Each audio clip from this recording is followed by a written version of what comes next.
Assalamu alaikum wapendwa wana Mizani popote mlipo. Taarifa tulionayo hivi sasa ni ile ya Israel kuumbuka baada ya kufichuliwa video halisi kuhusu mauaji ya wahudumu wa kitengo cha afya 15 ambao waliuawa, baadhi yao wakiwa ni Wafalastini na wengine ni watumishi wa Umoja wa Mataifa, mauaji ambayo Israel ilikataa kuwa haikuyatekeleza, lakini imetolewa video ambayo inashuhudia namna mauaji hayo yalivyotendeka, na watazamaji wetu wanaweza kuishuhudia video hiyo inavyopingana na maneno waliotoa Mayahudi katika kuendeleza mauaji hayo na kuyakataa baadaye. Hiyo ni taarifa muhimu ambayo imetoka hii leo siku ya Jumapili Aprili 6, 2025. Video iliyopatikana kwenye simu ya mfanyakazi wa Kipalestina wa huduma za tiba aliyeuawa shahidi pamoja na wenzake 14 huko Gaza mwezi uliopita, yani mwezi wa 3, inasuta na kukinzana na madai yaliyotolewa na jeshi la utawala haramu wa Kizayuni wa Israel kuhusu namna mauaji ya wahudumu hayo yalivyotekelezwa. Video hiyo iliyopatikana kwenye simu ya marehemu Rifat Ridwan na iliyotolewa mtandaoni siku ya Jumamosi Aprili 5, 2025 na shirika la Hilali Nyekundu la Palestina PRCS inaonyesha kilichojiri kwenye dakika za mwisho za uhai wa wahudumu hao wa Kipalestini wa kada ya huduma ya tiba waliokuwa wamevalia sare zinazoonekana kwa uwazi kabisa, wakiwa ndani la gari la kubebea wagonjwa zenye alama zinalotambulika waziwazi, wakifyatuliwa risasi kwa muda wa dakika 4 mfululizo na askari katili wa jeshi la Kizayuni katika kitongoji cha Tal al-Sultan Machi 23 kwenye mji wa Rafah kusini mwa Gaza.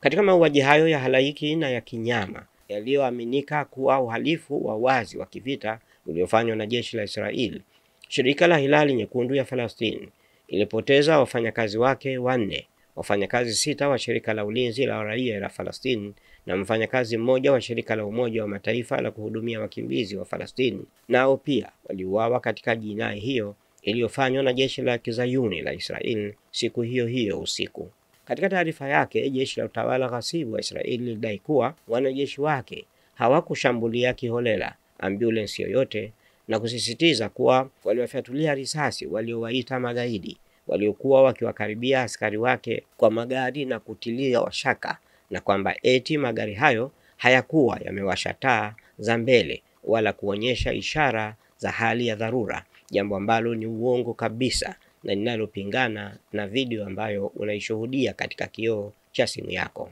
Hata hivyo, video hiyo inaonyesha magari yaliyolengwa katika shambulio hilo la kinyama yalikuwa na alama za wazi na taa zake za dharura zilikuwa zimewashwa. Aliyerekodi tukio hilo alisikika baadaye anatoa shahada 2 kuashiria kwamba wanakabiliwa na mauti.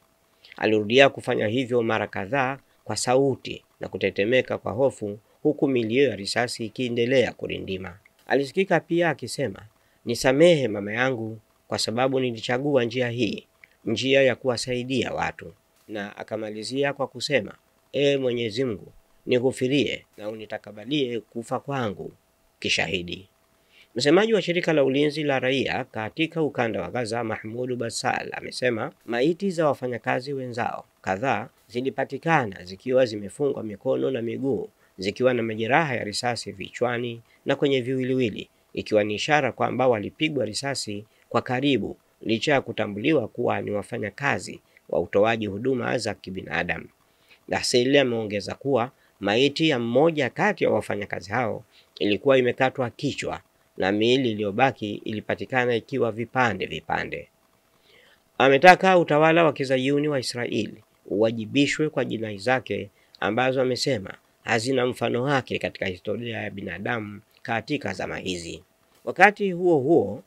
msimamo wa taifa la Kiislamu la Iran katika muendelezo wa sera ya jamhuri hiyo ya Iran za waunga mkono wananchi wa Palestina na ulazima wa ulimwengu wa Kiislamu kuzingatia hali ya Gaza, Ali Akbar Vilayati, katibu mkuu wa Baraza la Kimataifa la Mwamko wa Kiislamu, ametoa taarifa ya kulaani hujuma za kinyama za utawala vamizi wa Kizayuni dhidi ya wananchi wanaodhulumiwa wa ukanda wa Gaza na wa kusini mwa Lebanon. Taarifa ya katibu mkuu wa Baraza la Kimataifa la Mwamko wa Kiislamu amesema, katika siku za hivi karibuni tumeshuhudia mashambulizi ya kikatili ya utawala wa kibaguzi wa Kizayuni kwa uungaji mkono wa Marekani dhidi ya wananchi madhulumu wa Gaza kusini mwa Lebanon, na vile mashambulizi yake ya kinyama dhidi ya Syria. Wigo wa uchokozi wa moto huu wa vita unazidi kupanuka na kurindima kila siku, unakaribia kuligeuza eneo la Asia Magharibi kuwa vita kamili. Vilayati amesisitiza katika taarifa yake hiyo kwa kuhoji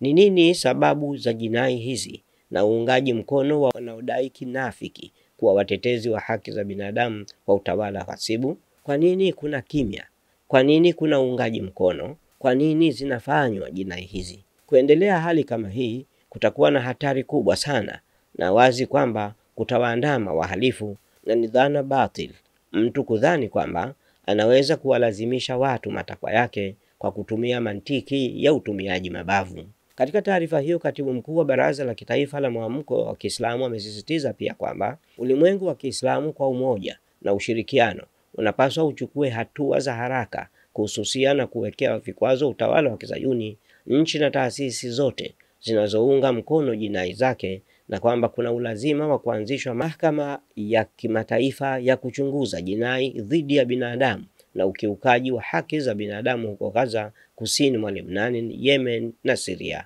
Daktari Wilayatini ametilia mkazo pia kuungwa mkono mukawama halali wa wananchi wa Gaza na kusini mwa Lebanon, Yemen na Syria katika kutetea haki zao na kupambana na wavamizi, kutumwa haraka na bila usitishaji misaada ya kibinadamu katika maeneo yanayoshambuliwa ili kupunguza mateso ya watu wasio na ulinzi, kuitisha mikusanyiko mingi ya kulaani jinai za utawala wa Kizayuni na waungaji mkono wake wa nje ya eneo hilo, kuleta mwamko katika nchi za Kiarabu na za Kiislamu ili kuitisha mkutano wa nchi za Kiislamu na kulaani jinai za utawala wa Kizayuni na kuungwa mkono wananchi wasio na pa kukimbilia na wanaodhulumiwa wa Gaza, Syria, Lebanon na Yemen.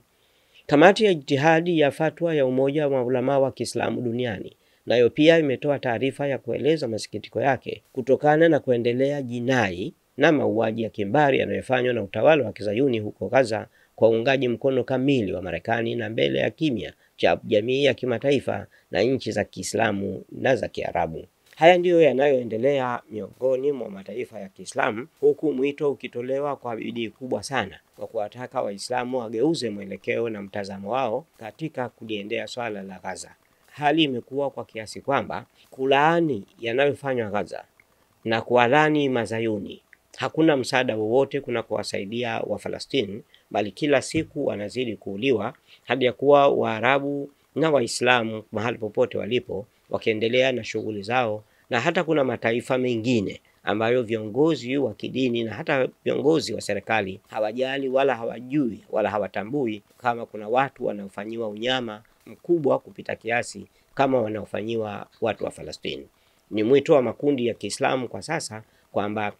mataifa ya Kiislamu na ya Kiarabu yakutane kwa pamoja ili kutengeneza umoja wa jeshi la Kiislamu litakalo kwenda Gaza kwa ajili ya kupambana na kuondosha dhulma wanayodhulumia wa Falastini, na hili haliwezi kuja kwa maneno na kwa mdomo, bali kwa ajili ya kupata silaha na kupata wanajeshi na Waislamu watakaojiunga kwa hiari zao kwa ajili ya kwenda kuwapambania Waislamu, kupambania wa Falastini, kupambania Al-Quds Sharif, kupambania Masjidul Aqsa ambayo imeshikiliwa mikononi mwa Mazayuni, na wakiingia katika msikiti huo na kuunajisi, wakiingia na viatu vyao wakiwa hali ya ulevi na bangi na kufanya kila aina ya uchafu ndani ya msikiti huo. Huo ni wajibu ulio juu ya shingo ya kila Muislamu na hauwezi kumalizika kwa maneno. Ni lazima watu wajitolee na wajitolee muhanga ili kumaliza tatizo hili, na si kwa maneno. Tusisahau wala kughafilika hata siku moja katika ibada zetu, katika swala zetu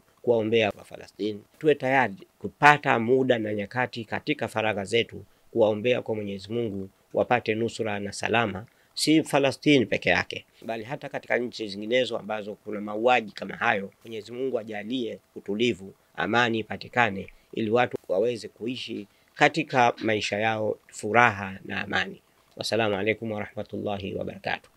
Usisahau kulike, kushare, kucomment na kusubscribe Mizani Online TV ili uendelee kupata mfululizo wa vipindi vijavyo. Allah